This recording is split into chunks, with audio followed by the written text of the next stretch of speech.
Okay, so we're going to go through the half-yearly or the mid-course examination for the 2018 HSC paper, so the Year 12 paper. It was a 2-hour paper, and the marks were proportional to HSC with 65 marks. In the HSC, it will be 100 marks, 3 hours. You should be allowing 1.8 minutes on average for each question, about 90 seconds for each question. Okay, so the first question, I actually drew this. That's why you can see that little dot that says path, because that was where I screenshotted it. Okay, which microstructure best represents annealed 0.83% carbon steel? Okay, let's start with the annealed part. Which one of these two, which two of these four would you say look annealed? A and C, because they're large equiaxed grains. Equiaxed grains means that they're roughly circular, yeah, rather than deformed or elongated grains which are long and skinny like sausages. So A and C, they're equiaxed, whereas B and D, they are deformed or elongated. Okay, which two of these four are 0.83% carbon steel? So which is perlite? Yeah, which one's 100% perlite? B and C, thanks. So B and C, they both have 100% perlite. They've got all of the zebras. So at 0.83%, we get 100% zebras. Yeah, if we go to, say, 0.3 or 0.4, we're going to have about 50-50. So A and D would probably be about 0.4% carbon steel. Now, so based on that, we can say, well, it needs to be annealed and perlite. It's going to be C is the answer. Now, what's worth knowing is how to draw something that's hypo-eutectoid, right? Hypo-eutectoid would look something like this, right? So we'd have perlite. Now, remember, whenever you draw a graph, you should always label it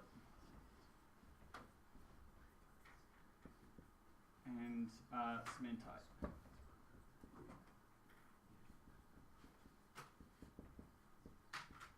Okay, so that would be hypo, so that's greater than 0.83%,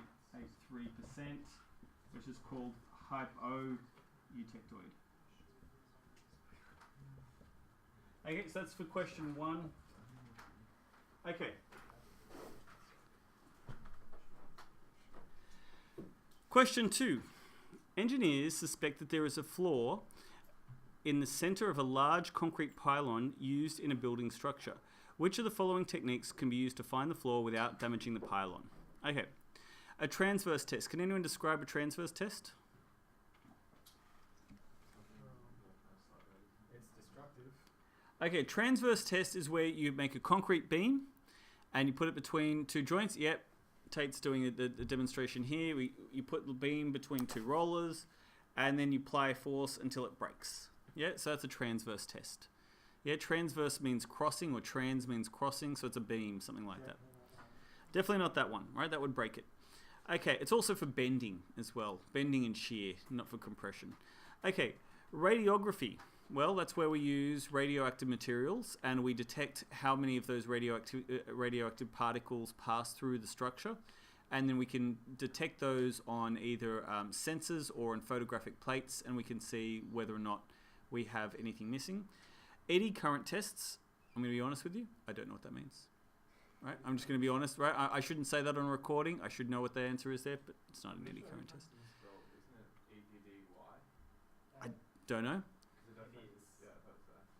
Okay. Makes it all the more wrong. Okay? And a dye penetrant test. Okay, what's a dye penetrant test? Anyone? You spray the surface with a dye and then you spray it with an activator and then the dye activates and shows up over any cracks. That's exactly right. So that's exact. Okay, so The flaw is internal, so the dye penetrant wouldn't work. I'm just going to repeat that just for the sake of the recording. So it's exactly right. We put a dye on, then we put an activator. The activator soaks up the dye wherever there's a crack, which makes the cracks really visible. Watch the YouTube video. I did not believe how visible the cracks were. It's amazing. It's just a stroke of genius, whoever came up with this. Right? But yes, as Freddie pointed out, it's only good for external cracks. Yeah, so that it's no good for internal cracking. Okay, so I'll leave it to you two guys right? You're going to find out what an eddy current test is so that I can edit that out. Eddy currents are physics. Yeah. Okay, yep. It might be better if I look at eddy currents because my dad actually works in non-destructive testing. Cool. Okay. That's a good idea too. That's a very fair point. Okay. So the correct answer is, of course, radiography, right? Number 3. Yes. Is radiography just X-ray? X-ray or gamma ray. Yep. Okay. The diagram below illustrates a notched bar test. Okay, so what test is this? Okay, which one is this specifically? Sharpie, right? At Sharpie, we can tell that because he's laying down, right? If it was Izod stands and the notch faces the hammer. Yeah? Okay, so we've got pictures of that, the French dude and General Zod from Superman. Okay, which property do these two tests, but what do they test? Toughness. Specifically, they measure notch toughness, right? But toughness is the answer there. Ductility, we use a tensometer, right? Malleability, well, we don't really test malleability a lot. For metals, malleability and ductility usually it's about the same. Concrete's not all that malleable. Elasticity, well, elasticity is part of that tensometer test as well, that tensile test. Okay, so the correct answer there is A, toughness. Okay, question 4. The diagram shows, it should be a coupling couplings experiencing a tensile load. What type of shear stress is on the pin under the tensile load? So, what we're looking at is how many shear planes are there? Okay. Now, a shear plane is anywhere where the plane where there's a 2D section that is being stretched in one direction and the other direction, like a tug of war. Yeah? So here, I'm going to move the mouse. At this point, guys, this point here, there's the 2D section, the cross section here is being pulled both to the right and here to the left. So that's 1. And then below, we've got another one. That's 2. And here is 3. So the answer is triple shear. Yeah? It's a tough question, right? It's something that takes people a bit of getting used to. But how I try to think of it is, how many areas is the thing in a tug of war? Yeah? 1, 2, 3. 3 different places where that pin is being dragged. So just to take this point here, that's not being stretched in 2 different directions. It only wants to go left. This pin here, it only wants to go to the right. It's only at these points where the 2 meet that we have the multiple shear. Okay. So the correct answer is C, triple. 5. The shaft below has an M36 x 4 thread. Okay. So what kind of thread is it? Fine. It's fine. How do we know it's fine? So it has the 4. Yeah, so wherever it's got an X in the number, wherever we have an X, we know that it's fine. Yeah, my X was very fine. Now, what does this number represent? The pitch. The pitch is the difference from the distance from the high point to the high point of the high point to the high point. Yeah? But for our purposes, what is the depth? Half the pitch. So, if the pitch is 4 millimeters, what's half the pitch? 2. So our depth is 2. Yep. Max, can you just... Yeah, that's what we want. Which Max? No, we're good. We're good. Okay, so the correct answer is 2. Now, Which is A, right? A. Okay, now, if it was not a fine thread, if it was a coarse thread, it wouldn't have this part on the end of it. It wouldn't have the ×4 on there. Yeah, let's imagine we get rid of that ×4 and we just have an M36 bolt. What would the depth be then?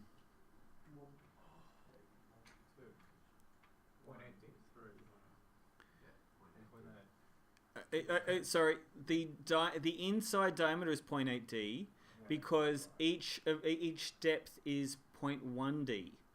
Yeah. So The total would be 0.2. 3.6. 3.6 is the depth. Now, there's different ways. I think that what we need to do is we need to draw this on the board. Right? So we're going to go to question 5. Okay. This is my bolt. Right? This is our section that we're looking at. Now, the shank. Yeah, the shank. The part to the left-hand side. The part that was the original piece of steel. The shank, the blank that we originally started with. It is what we draw as the dark line. The inside part, where we cut the zigzag, that we draw as a light line. Now, that light line we draw as a light broken line. So I'm going to just draw that again. The dark outside line and then a thin inside line. Now, the depth here, if it's fine, this distance here will be P on 2. Pitch divided by 2. Yeah? Right, which in this case of an M36 times 4 bolt, P equals 4, therefore H, which is the depth, is 4 divided by 2. Yeah? On the other hand, if it's coarse,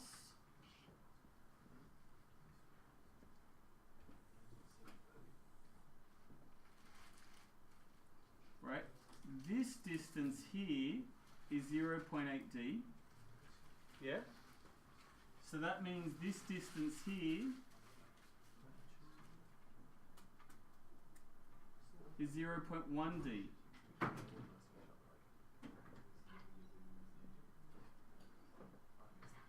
Yeah? So M36, so H equals 36 times 0.1 equals 3.6.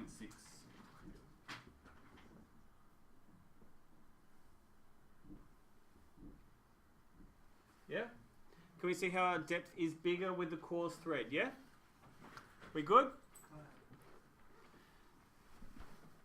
You got that? Good. Okay. Now, which of these correctly shows a nut, a threaded nut? Now, the nut is the part that goes onto the bolt. Yeah? It's a little hexagon, the hexagonal prism sort of thing. Okay. It's not A. It's not B. Right? It has to have the broken line. So the question is, where does the broken line go? Where does the broken line go? Well, the dark line, yeah, that's right. The dark line is the piece of steel when it was a baby, right? And then someone came along, a mean person came and cut out a zigzag, a spiral out of the steel. After they cut out that steel, the line, we use a light broken line to show the part where they took out half the steel. So this bolt, it started off its life as a hexagonal prism, and then someone drilled a hole, and then someone cut out the teeth. And that cut in the teeth, that's drawn as a light line that's broken. So it has to be C. Yeah? If on the other hand, if we were looking at a bolt end on, we would see D. Because a bolt starts off its life with a shank, with a uncut piece of steel. And then someone came and cut the teeth inside the bolt. Yeah? Okay. The answer is C. That's as detailed, that's the best mnemonic I have for that. Unfortunately, I don't have anything better than that. Okay. Now, this question here, I'm going to have to zoom out because it's a little bit too big for the page. Now, this question might look familiar because we did this in our revision. A 150 kilonewton load is applied to a square die to punch a hole in the 5mm thick metal plate shown. Okay, so what is our formula? Shear stress equals force over area. Excellent, that's exactly right. So this is question 7. Shear stress equals force over area. Yeah? Now, in the case of shear stress, we either have bolts or ribbons. They're the two main cases that we're going to deal with in this subject. Bolts or ribbons. We looked at bolts with the quadruple shear planes, right? We looked at that already. Now we're looking at ribbon area. The ribbon area that we want to cut is going to be the perimeter of the punch multiplied by its thickness, which gives us an area that looks a bit like a ribbon, right? A cookie cutter is another way of thinking about it, but I like the idea of a ribbon area. So our area is going to be equal to what? So our area is going to be equal to perimeter times height, 500 which is going to be 25 5 times 5 times times 4 okay. So it's going to be 4 times 25 times 5. times 5 equals 500 millimeters squared. Great. What's our force? 150 kilonewtons. Okay. So we don't even have to rearrange our formula here. It's just 150. Now 150,000 because we always use base newtons. Yeah, base units, in which case we're using base newtons. Right? The only exception is... Exactly right. Our grease units. We go together like megapascals and millimeters squared. So in this case we're using millimeters squared, which means our answer will be in... I looked for that millimeters and I just didn't see it. Yeah, okay. So, what I'm going to do is I'm going to say 150 times 1,000 divided by 500. I'm just going to cross that out. I know 1,000 divided by 500 is going to be 2. And so that's going to give me an answer of 300 megapascals and millimeters squared. Yeah? You're good? Okay. So, question 8. We can zoom in again. I had an engineer come again on Monday. New engineer. Anyway.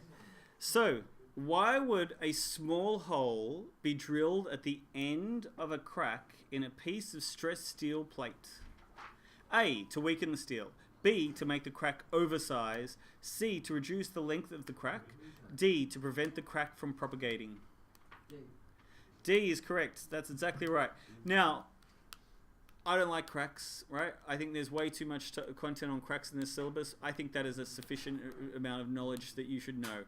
But it was in the last HSC, right? It was in the 2017 HSC, something that you should be aware of as a possibility, right? They might, on the other hand, they might ask this question a different way, which is what they did last year. They said, what is a way to prevent cracks from propagating? And the correct answer is drill a hole at the end. That's right.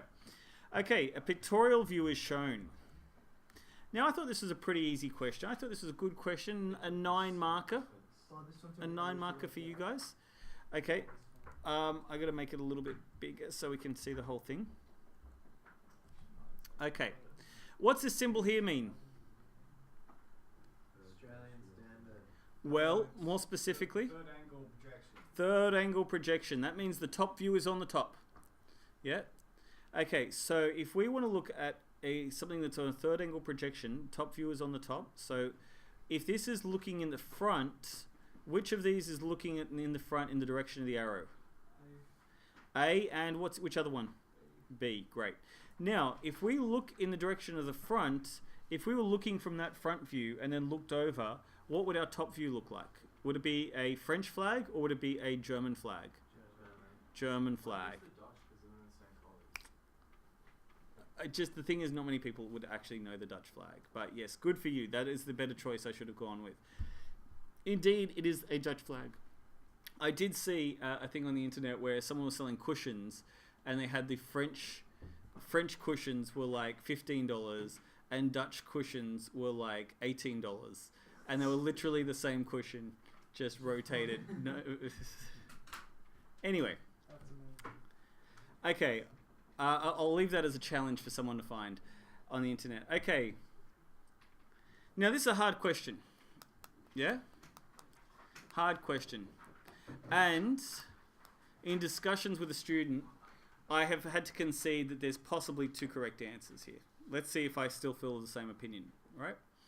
A pictorial drawing of an inlet valve is shown.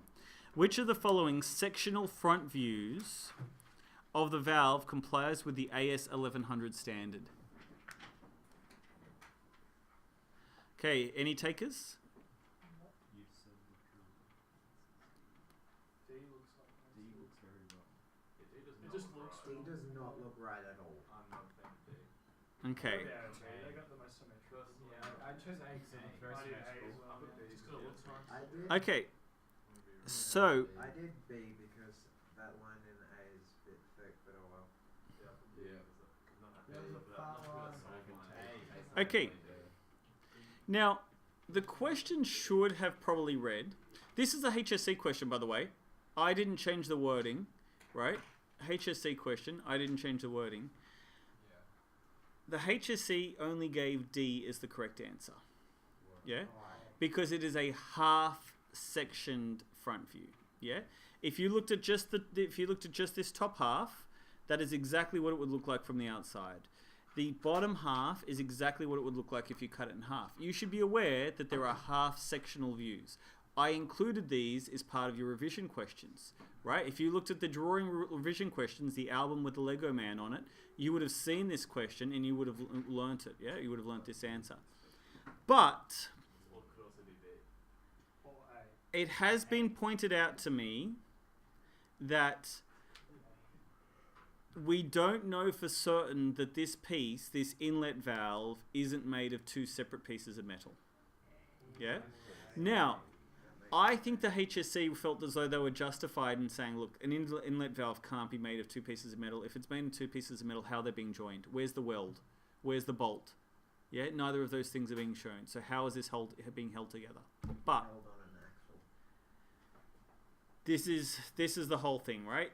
Given the information that you have available to you, you don't know that they're not two pieces of metal. So in which case, A is also correct, right? Why not B? Because it's the same metal. Okay, B cannot be correct because if this line cannot exist in B. Yeah, this line cannot exist in B. So does A count as that? Wait, why can it exist in A then? Oh, because they're two bits of metal. Okay. Because if it's two pieces of metal, the line has to continue all the way. The sectioning has to change. I will accept the correct answer is D. It should have looked like D. But I will also accept A as being correct. So that means you got a 50-50 chance of getting this one right. Yeah, so people who got A, they can come and see me. Wait, what? Okay. Because it's got different values. Okay. Does that are we still not there? We've still got people who are confused because I can go over it again. Not confused, just salty. Okay. Are we all happy? Like I can accept salty. I can accept salty, but is there anyone confused? Yeah. Happy Okay. as you're at first. Okay. Now, we've run out of space on the board, so I'm going to take a photo. Put up with these things. Guess what, Dusty? I did say. Hey, I just realised it is so wrong. Like A, C. Yeah, I know. It's kind of like all of the other ones that shouldn't be right. Okay. Question 11. A bicycle and rider moving at 26 kilometers per hour have a kinetic energy of 1.5 kilojoules. What is the approximate combined mass of the bicycle and rider? Okay. Before I go through the answers, we're not even going to worry about the answers. We'll come to our answers and see if we've got something that's correct. Okay. What information do we have here? Now, it has occurred to me that I haven't done this as much as I should have, right? When I was at high school, my engineering studies teacher, he said, when you see a question, write the word data. Or data, if you're a fan of Star Trek. Okay, write data. And then write down what you know. Write down from the question, what have we got here? Well, the bike is moving at 26 kilometers per hour. What is that? I would prefer velocity than speed. In this case, we want to go with velocity. Yeah? Velocity equals 20... Oh, V, I take it back. V is fine. Okay, 26 km per h. Yeah? Now, that is not a base unit. It's not a grease unit, right? So we need to convert it. Now, whenever we want to convert a velocity, what do we use? Do we use multiplication or divide? Always division, right? Think of Ed Sheeran in the sumo suit, yeah? Right, we're always dividing, yeah? Always dividing, right? In this subject, you're never going to multiply. Okay, Can someone tell me what? You haven't seen the film clip? No. It's not a bad film clip. It's worth watching. Wasn't it someone else? What? Okay. Some talk show host got a sumo thing. I thought it would be. And like. Okay. So that becomes 7.2 or 7.22, 7.2 repeater meters per second. That's our velocity. Okay. The next piece of information is we have kinetic energy, right? Ke equals, 1.5 kilojoules. which I'm going to write as just joules. Yeah, because I like base units. Always use base units unless you know what you're doing, right? Okay, so our kilojoule. Now, kilojoule, what's another term for energy? Energy is Greek for, if we watched out, remember we were way back to our Eureka videos, energy is Greek for ergon, work in, yeah? There's work in it. Remember our rule of 1W, right? Work joules, power watts, yeah? Okay, so work is joules, right? So, what's our, we're going to use, it's the same as work, W, yeah? Yeah? What is our formula for work? Yeah? Think back to our Drake and Rihanna. Work, work, work. I had a photo on Sergey's head. Yeah? FS. W equals Fs. Thank you, Sergey, for remembering that. Okay. Work equals Fs. Do we already have Fs? No. No. Okay. What is the approximate? Use K equals half MV. Ah, okay, sorry. Okay, I take it away. I wasn't looking at what the question was. Will I edit that out? Depends on how lazy I'm feeling. Okay, what's the formula for KE? Half MV squared. Okay, half mv squared. Okay, we need to rewrite this formula. Now, before I rewrite this formula, I'm just going to bring you back to the work part. Before I think about the work part, I'm going to have to rearrange this formula. Now, before I rearrange this formula, the whole idea of the data, by writing your data on the page, it means that the marker can give you some marks, straight up, that you've interpreted the question. Yeah? Writing the data on the page, the marker might give you some marks, straight away, just for putting the stuff down. Also, as you start writing letters down, it's going to help jog your memory. It's going to give you an idea that when you look on the formula sheet, if it's legible, that you will be able to start thinking about how to approach this question. So Ke equals half mv squared. Now we need to rearrange that formula. Okay, if we want to find mass, what do we have to do to find mass? Well, we have to get rid of the half, so to divide by half, or what's a way that we can get rid of half? We can just multiply both sides by 2. So we get 2 Ke equals mv squared.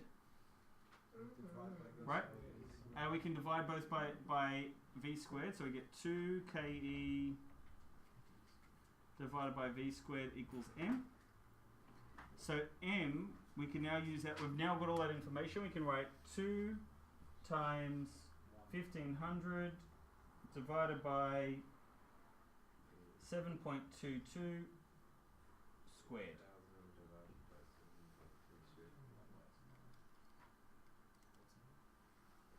Equals 4 point.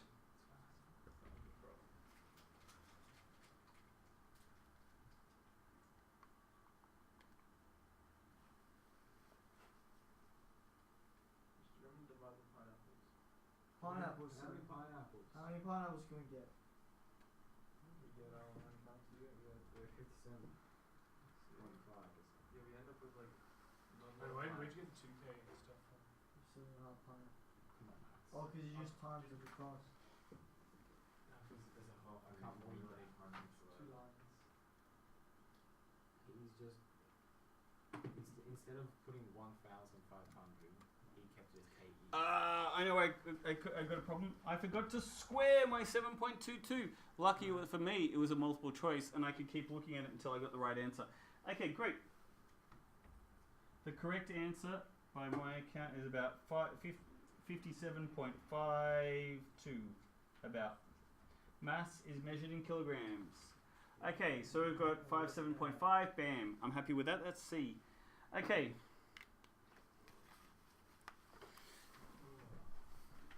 Question 12. The stress strain graph indicates typical results for tensile strength tests on 3 different metals. 1, 2, and 3. Okay. Metal 1. What's metal 1? Let's have a look at the properties of metal 1.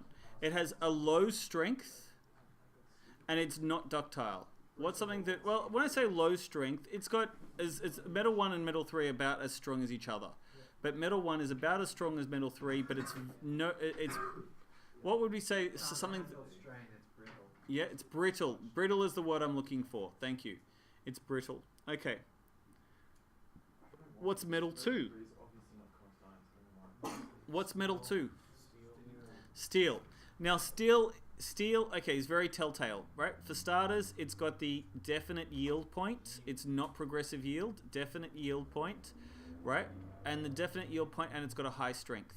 Yeah, it's got this necking area where it starts to neck here at the end, right? Steel, you should be able to recognize steel as a graph. Yeah, don't need to be able to recognize anything else, but you should be able to recognize steel as a graph. Okay, finally we have metal 3. It's very, progressive yield and very ductile. So, looking at the options, well, cast iron, steel, copper is our answers. Yep, so the answer is D. Okay, 13. A 250 kN force is applied to these plates shown. Okay, what kind of shear is it in? It's bolts. Is it double shears, triple shear, single shear? There's only one place where this bolt is being stretched apart and you're tearing me apart, right? Only one point. It's only at one point, right? Just here is the only part where it's being torn apart. Yeah, it's being pulled in 2 directions. So, we need our formula now. Okay. So this is question 13. What was the other one? The bike one was 11.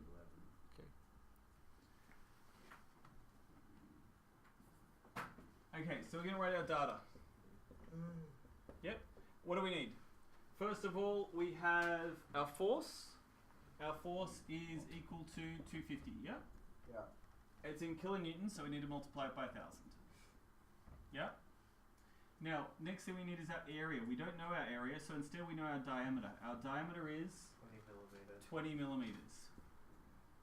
Now, area is equal to pi d squared on 4. Now, I didn't like that when I was in high school either, but never mind.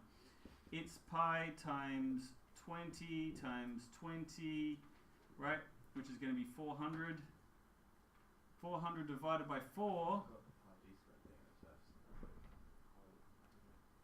which equals 100 pi, which equals 3.14 is close enough for me. Hey, if you remember 2 pi r, I'm going to live with that, right? When you become a working engineer, you probably want to use pi d on 4, but hey, one way or another, you'll get the answer is 100 pi. Yeah? So our formula for stress is equal to? Stress equals? Force over area. Now, stress equals force over area.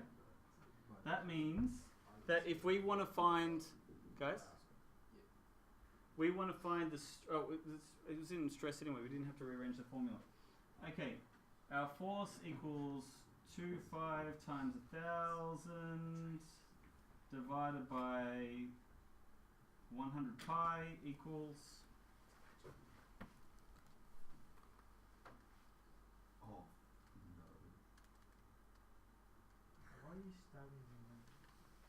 equals 796.2, and the answer will be, we go together like megapascals and millimeters squared. Yeah, we've used millimeters squared and megapascals. The only time we're allowed to use non-SI units. Okay, good. 14. A car. Let's see. 14. A car is parked on a sloping surface. The coefficient of friction between the car tires and the surface is 0.25. Okay, now I'll be honest, I struggle with these questions a little bit. Yeah, I have to really think, what is the question? How does this question work? Now, I'm pretty sure I gave this question to you on a revision sheet before the exam. Yeah. I don't know if that improved the results here or not. But what I do here in this situation, and I think I've done this with you guys before, but we'll go through it now, is, okay, what's the formula? The angle of repose, or phi, is equal to what? Tan mu. Okay. Mu equals tan theta. Let's go that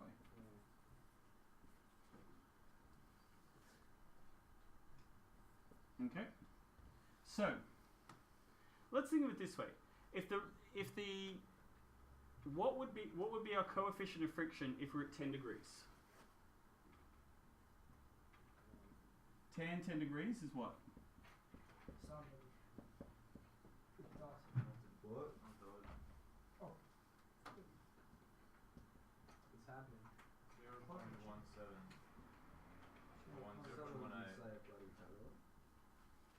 Okay.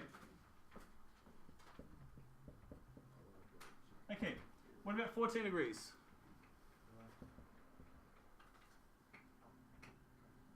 While we're at it, someone can do these ones for me. Someone do 22? 0.25.